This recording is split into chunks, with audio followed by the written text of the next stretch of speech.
ini adalah suatu penyakit yang dimana ada syaitan di dalam tubuhnya. Ya. Assalamualaikum warahmatullahi wabarakatuh. Salam putih, hai sobatku Papi Seto di seluruh dunia. Oke, kali ini Papi mau men-stitch ya videonya Ustadz Uas. Assalamualaikum Ustadz Uas. Izin men-stitch, mereaction, menanggapi statement Anda tentang anak indigo. Anda bilang tadi anak indigo adalah anak yang terlahir atau ada jin di badannya. Astagfirullahaladzim. Anda kan katanya Ustadz, Anda pasti belajar agama ya. Belajar agama Islam, jangan kulit-kulitnya aja Ustadz. Saya kasihan sekali dengan Anda punya statement seperti itu dan punya pemahaman seperti itu ya. Saya alhamdulillah terakhir indigo dari kecil. Dan istilah indigo itu bukan hanya orang yang bisa berinteraksi dengan alam jin saja. Orang anak yang punya intelijensia tinggi ya, dan di atas rata-rata itu juga termasuk anak indigo. Jadi kata indigo itu Anda harus pahami dulu Ustadz, jangan asal ngomongnya kayak bebek. Manusia itu diciptakan punya akal, punya pikiran lebih dari makhluk lain. Jadi kalau mau berstatement tuh dipelajari dulu. Oke. Nanti mungkin teman-teman Papi ya, semua yang tergabung ya komunitas anak-anak yang memang di terakhir indigo akan komen di video ini ya, menjelaskan lebih lagi kepada Anda Ustadz. Oke. Jadi anak indigo itu adalah diciptakan Allah untuk mengingatkan saudara sekandungnya di rumah, bapak ibunya di rumah, tetangganya, om, kakek, dan semuanya, dan dimanapun anak itu nanti besar berada, untuk mengingatkan, wahai teman-temanku, wahai saudaraku, alam jin itu masih ada loh. Sampai trompet sangkakala ditiup malaikat, kita semua sama-sama mati. Mau manusia, mau alam jin, mau hewan, tumbuhan, semua akan mati di saat kiamat. Oke? Jadi tugas anak indigo itu untuk mengingatkan, hey, di situ tuh ada jin loh, ada kerajaan jin loh. Jangan main asal tebang aja, jangan main asal bangun aja. Contohnya ya, ketika sudah ada pabrik terbangun, ternyata tidak permisi dulu ya, kesurupan satu pabrik, kesurupan satu sekolah. Banyak kan kejadian seperti itu. Nah, tugas anak indigo itu memberitahu, mengingatkan, hey teman-temanku, hey saudaraku, alam jin itu masih ada loh. Sampai trompet sangkakala ditiup malaikat, kita semua pada mati, meninggal. Jadi itu tugas anak indigo Ustadz, bukan anak orang yang ada jin di dalam badannya dan langsung diruqyah. Anda juga jangan bangga dengan ruqyah Anda, kemampuan ruqyah Anda. Semua orang bisa meruqyah. Oke, tapi Rasulullah sebenarnya mengajarkan kalimat menjampi. Ruqyah itu menjampi dengan ayat suci Quran.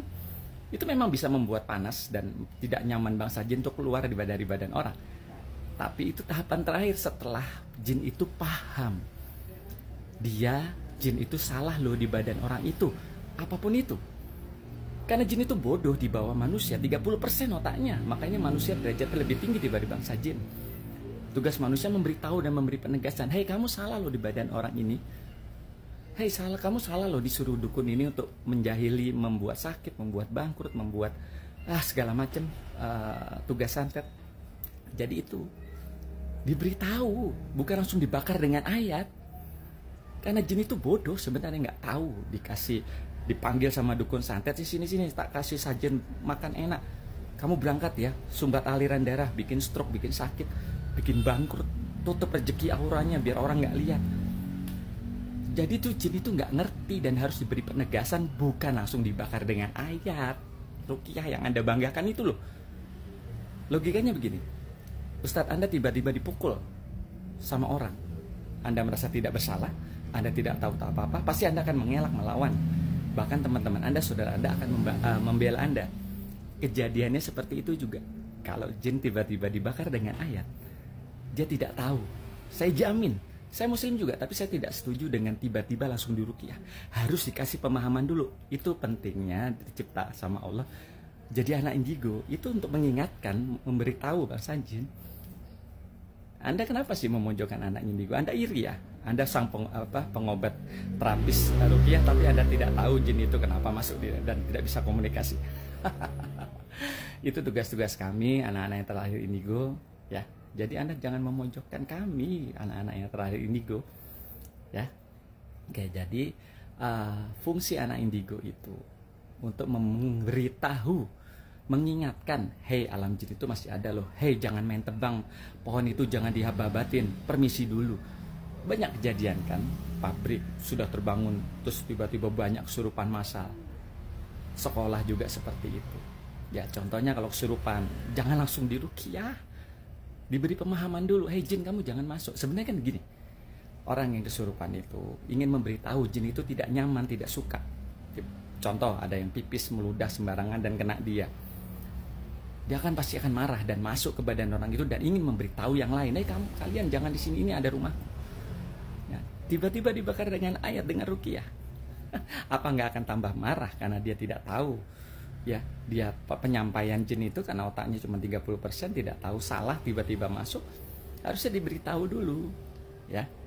Diberitahu dulu, hei, kamu jin jangan masuk ke badan ini. Dia nggak tahu apa-apa. Nah, yang jadi masalah kan, jin bisa melihat manusia dan jarang sekali manusia yang terlahir untuk bisa berinteraksi dengan alam goib. Jadi gitu Ustaz, ya. Nah, untuk yang santet nih, Papi beritahu dulu nih, kalau Ustaz nggak ngerti ya, walaupun Anda seorang pengobat ruqyah, ya, tapi Anda kasihan sekali tidak bisa berinteraksi dengan alam jin.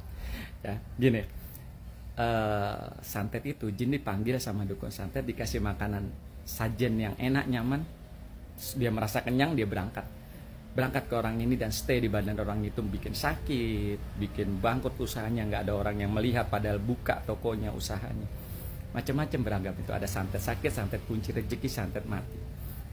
Oke, jadi si jin itu ketika tiba-tiba langsung diruqyah, Anda punya pasien tiba-tiba langsung diruqyah, dia oke lah ngerti, tapi ngertinya tuh terpaksa dan akan marah.